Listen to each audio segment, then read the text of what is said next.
Alright guys, welcome back. So today we're actually fixing the motorbike. It's already sort of decided to break. The starter motor's on the way out, the throttle cable has just started to stick, and I need to figure out why the thermo fan doesn't work. So usually when I do a video, I've got a bit of a plan of what I'm going to do, but I'm just going to get in, do those, and then I think I need to do a bit of work on the old Vitara. So just crack on, replace the starter motor first. I bought a $80 replacement one off of eBay, so we'll chuck this in and see how it goes.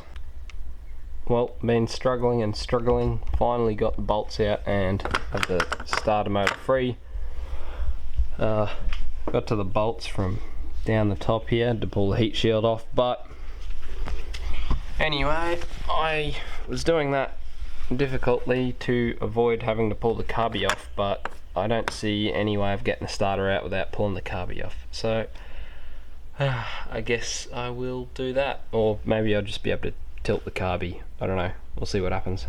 Alright, got the old starter out.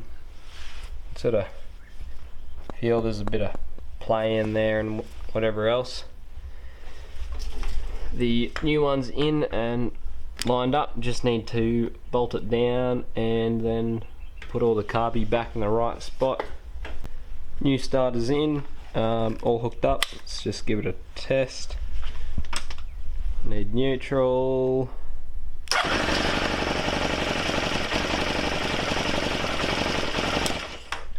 That is awesome, that's better than it has been.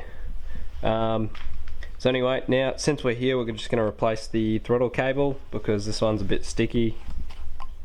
It's a bit slow to come back anyway. So I've got a new one, I think it's for a CRF 250.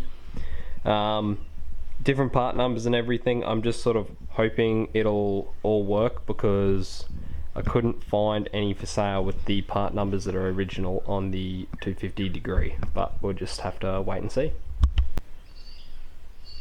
Just got the new throttle cable run in. It's not down through the frame where it's meant to be, but I just put it on to make sure that it all work, and it's pretty good.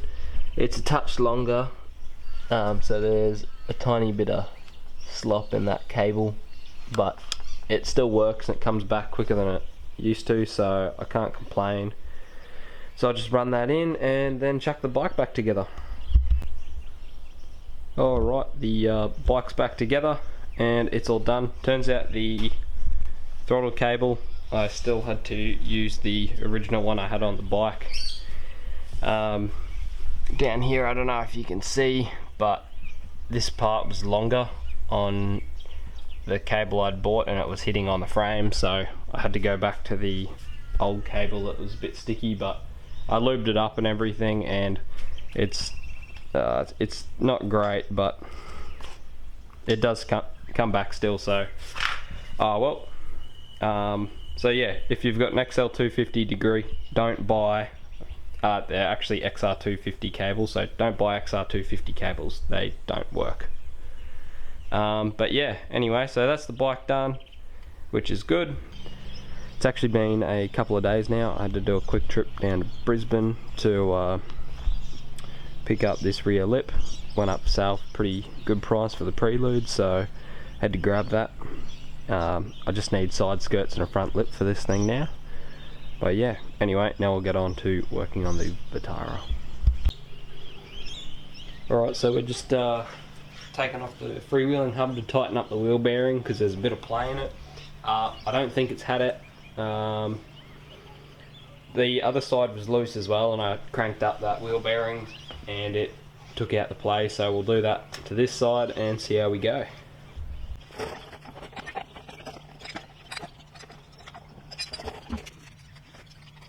Alright, so we've got the freewheeling hub off. Now we just need to take these four little screws off, and this little, I suppose it's a plate, lock plate or whatever you want to call it, locks the wheel bearing in place so it can't unscrew itself. So I'll just pull that off.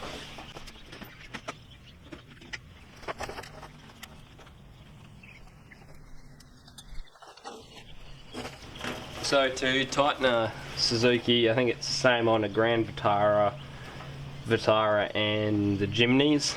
You need this special tool here. Goes on there. You just crank it on. Now the workshop manual tells you to torque these wheel bearings to, I think it's, was it 200 and, I think it was like 210 Newton meters. The issue with that is when you tighten it that tight, that little lock plate has still got to line up with these, with some threaded holes so you can tighten it down. So you just do it up to about 210 and then back it off until those holes line up, I guess. That's what I had to do on the other side. Could be doing it wrong, but yeah.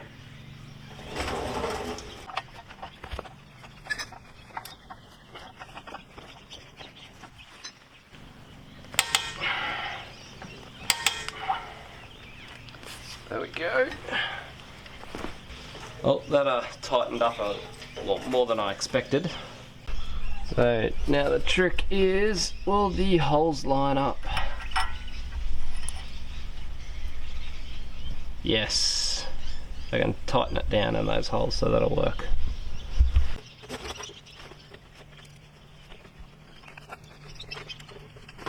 Alright, just gotta clean that surface up, clean the freewheeling hub up, throw that back on, and put the wheel on, and then we're done. Wheel and freewheeling hub are back on, and there's no more play in the wheel bearing, which is good. There's a little bit of play in the steering rack, so sometime we might have to look into that. I'm not sure what could be causing that, but anyway, that's basically how you tighten a wheel bearing on a Grand Vitara, or Jimny. Alright, motorbike's done and all put back together. Car is fixed and put back together, so that's all for today's video. Thanks for watching, guys. Don't forget to like and subscribe. And yeah, next time we should be working on the Prelude, hopefully doing some pretty cool interior upgrades. Well, upgrade I should say. But yeah, anyway, I'll see you then.